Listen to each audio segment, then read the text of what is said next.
Pozdravljeni. V prihajajoči sezoni 2021 bomo videli kar nekaj sprememb v Formuli 1, kar se tiče načina razvoja bolidov. Poglejmo si skupaj, kaj vse nas čaka, da bomo bolje razumeli in da ne bomo presenečeni, če kaj bo malce drugače od tistega, kar smo pričakovali.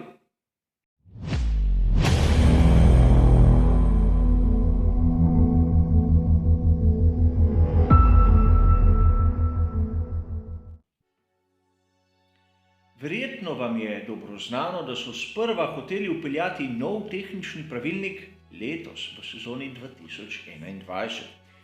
To bi skrajšano pomenilo, da bi že letos videli tiste bolide, ki so nam jih kazali na raznih renderih. A prišel je COVID-19 in vso zadevo zamaknil za 12 mesecev, vsaj kar se tiče pravilnika. Naprimer, pri McLarenu so si izbrali varianto, da bodo zamenjali dobavitelja pogonskih sklopov. In ne glede na to, da se je sprememba pravilnika zamaknila za 12 mesecev, bodo oni šli skladno s pogodbo. Čeprav so imeli opcijo tudi, da zakasnijo to spremembo. Mnogi ste verjetno tudi opazili, da nekateri bolidi, kar je znano v tem trenutku, bodo imeli imena, katera izhajajo iz bolidov sezone 2020. Videli bomo, poenostavljeno povedano, kar nekaj variant B. A to še ne pomeni, da tisti bolidi, ki imajo drugačna imena, bodo popolnoma novi. Pravila so jasna, razvoj je izjemno omejen. In skupaj si bomo tu na začetku pogledali kar nekaj zank. Zanimivo dejstvo glede imena. Pri Red Bullu bomo videli RB16B, pri njihovi sestrski ekipi Alfa Tauri pa AT02.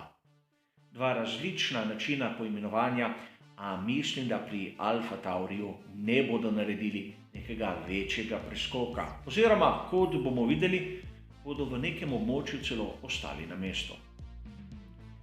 Kot vam je dobro znano, obstajajo razvojni žetoni. Če si pogledamo tehnični pravilnik za sezono 2021, bomo v 4. dodatku dobili tabelo, kjer je točno napisano, kaj vse se lahko spreminja, kaj ne, ter koliko žetonov stane določena sprememba.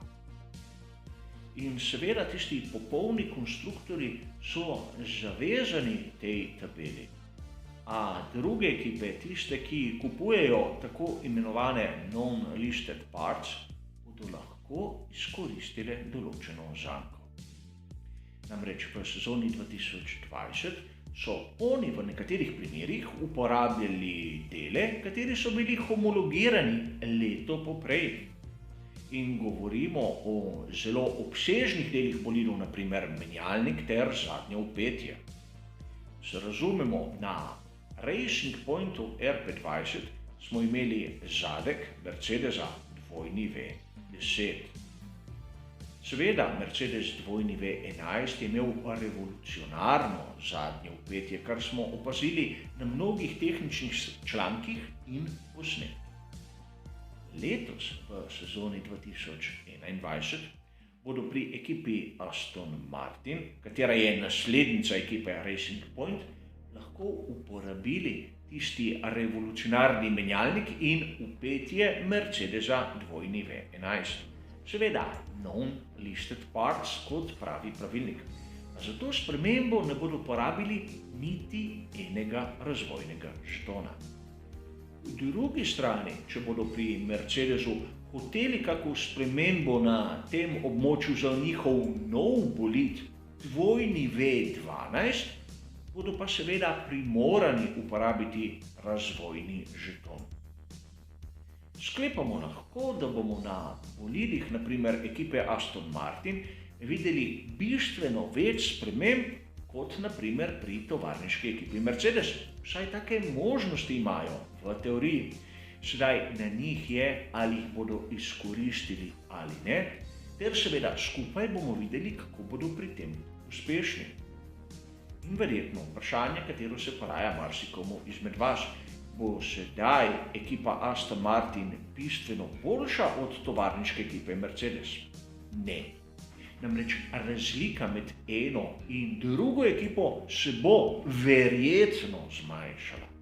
A vseeno, razlika je prevelika, da bi z istim številom tistih ključnih sprememb lahko pri Aston Martinu prehiteli Mercedesa. Seveda, če pri Mercedesu ne zaidejo v slepo ulico, tudi ta opcija obstaja. A zavedati se moramo, da v sezoni 2020 so pri ekipi Racing Point imeli na razpolago leto star material in bilo bi malce čudno, če bi uporabljali tako stare elemente 2 sezoni zapored. A v resnici po verih se bo tudi to zgodilo. Namreč nekateri avtorji navajajo, da pri ekipi Alfa Tauri bodo uporabljali lanski menjalnik, katerega so imeli na AT01, tudi v prihajajoči sezoni. In lanski menjalnik na bolidu AT01 je bil predlanski menjalnik pri ekipi Red Bull. Torej, 2 sezoni star material. Vprašanje je seveda logično, zakaj ne uporabljajo, podobno kot pri Mercedesu, tudi tu malce bolj svež material. Odgovora ne vem, a lahko predpostavljam, prvič, da so razlike med bolidom ekipe Red Bull ter Alfa Tauri prevelike, da bi kar tako lahko izmenjali določen element, kar sicer sam osebno dvomim. Po drugi strani lahko predpostavljamo, da pri ekipi Red Bull ne bodo vlagali kakih razvojnih žetonov prav v tisto območje in nočejo imeti obeh ekip na istem nivoju, vsaj kar se tiče menjalnika in zadnjega vpetja. Možna razlaga, a gre za osebno špekulacijo. Sedaj pa se poraja zanimivo vprašanje. Imamo še 2 ekipi, kateri uporabljata pogonske sklope Mercedes v sezoni 2021. Kaj bodo storili pa pri njih? Govorimo o McLarenu in govorimo o Williamsu. Za razliko od ekipe Aston Martin, tako pri Williamsu kot pri McLarenu so do sedaj sami izdelovali naprimer menjalnike ter zadnje vpetje. Pri Williamsu so dali izjavo, da v prihodnosti, in govori se o sezoni 2022, bi tudi oni lahko začeli komponente kupovati na tržišču, ne v sezoni 2021. Sicer po pravilniku bi lahko kupili zadek Mercedesa dvojni V11, podobno kot Aston Martin, ampak kombinacija šasije in tistega menjalnika z zadnjim vpetjem mogoče ne sovpada in govorim o aerodinamiki. Seveda, bolid Formule 1 je več kot skupek nekih komponent, ki jih vzameš malo tu in malo tam. Vse mora biti učinkovito, delovati kot celota. In seveda težko je pričakovati, da bi pri McLarenu naredili kaj takega, ampak lahko bi. In sedaj se poraja zanimivo vprašanje. Kaj pa pri tistih ekipah vezanih naprimer na Ferrari? Pri Ferrariju SF1000 je bila ena izmed večjih hib skrita v zadku. V mnogih virih smo lahko prebirali, da bodo večino razvojnih žetonov porabili pravzaprav v tem območju okrog menjalnika, difuzorja, zadnjega vpetja. Torej je modro vzeti tisti starejši material, v katerem vemo, da ima določene hibe, ali je bolje vztrajati pri tistem malo starejšem delu, kateri pa ima določene kvalitete. Vsaka ekipa ve zase. Možno je, da naprimer pri ekipi Haas bodo uporabili tudi menjalnik Ferrarija SF1000, pri Alfa Romeo Racing pa ne. A to so le moje osebne špekulacije. Videli bomo na predstavitvah, kajti med enim in drugim menjalnikom je velika razlika. Seveda v sezoni 2021 bomo videli tudi veliko spremembo, ki se dotika proračunov ekip. V sezoni 2021 pa stopa v veljavo tudi omejitev glede proračunov, tako imenovan budget car. In zanimivo si bo pogledati 2 primera, kako so večje ekipe nekako skušale zaobiti te omejitve.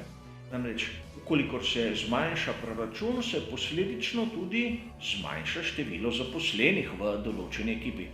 Vsaj tak je bil prvoten namen. Rad bi vas opozoril, da preveliko zmanjšanje, kar se tiče tehničnega kadra, je lahko izjemno škodljivo za ekipo Formule 1. Kolikor se spomnite tiste ekipe Lotus, katera je nastala iz ekipe v Enstonu, katero danes in tudi prej smo poznali pod imenom Renault, vam bo takoj jasno. Pod Genie Capitalom je denarja zmanjkalo sorazmerno hitro in tisti glavni kader je dobesedno odšel. Ko je Renault ponovno vstopil v zgodbo, je v Enston poslal Vassarja, znanega danes bolj pri Alfa Romeo Racing. In ko je prišel in ugotovil, da niti licence za programe CFD niso bile plačene, mu je bila situacija jasna. Namreč, ukolikor ni bilo ne kadra in niti materijala, s katerim bi lahko delovali, kako bi lahko bili uspešni. No, na to je prišlo do spora med Vassarjem in Abiteboulom ter zgodba je znana, kako se je odvila naprej. Še danes pri Renaultu čutijo posledice tiste izgube kadra in seveda časa. Seveda moramo razumeti, da ekipa kot je Williams še zdaleč ni dosegla proračuna tako visokega, kot ga določa budget cap. Naprimer Ferrari in Mercedes so ga presegle vsaj nekajkrat. In kako so se spoprijeli pri Ferrariju in Mercedesu z budget capom? Mogoče ste prebrali v raznih člankih, da ohranjanje delovnih mest je en izmed glavnih ciljev, ki ga imajo vodilni pri ekipah. In seveda tako pri Ferrariju kot pri Mercedesu so dobili izjemno kreativen način, kako zaobiti budget cap. Pri Ferrariju so naredili ločeno strukturo, kjer bodo določeni inženirji delali za ekipo Haas. Seveda, ekipa Haas je vezana na Maranello, ampak delež tistih sredstev namenjenim razvoju bodo dobili strani ekipe Haas, katera je bila poprej vezana na Dallara in tako bodo sorazmerno blizu obdržali skorajda vse tehnike. Pri tovarniški ekipi Mercedes so se pa te težave lotili pravzaprav iz čisto drugačnega zornega kota. Namreč, namesto da bi svoje tehnike ločili v neko drugo strukturo, jih dali na razpolago drugim ekipam, so si izbrali druge kategorije. Kot vam je dobro znano, je v lastništvo ekipe vstopil britanski kemijski gigant Ineos. A Ineos je znano ime na mnogih drugih področjih športa, naprimer v kolesarstvu, kjer smo mimogrede tudi videli McLaren, ampak predvsem, kar se zdi meni zanimivo, prisotni so v jadralstvu.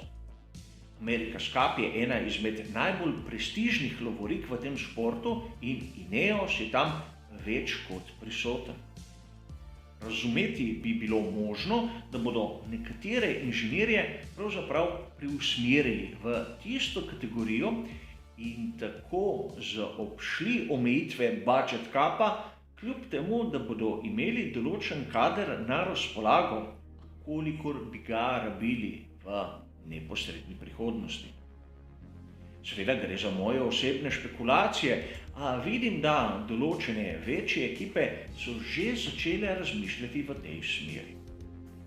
Na koncu bi pa rad omenil še eno pravilo, katero je stopilo v veljavo letos v sezoni 2021.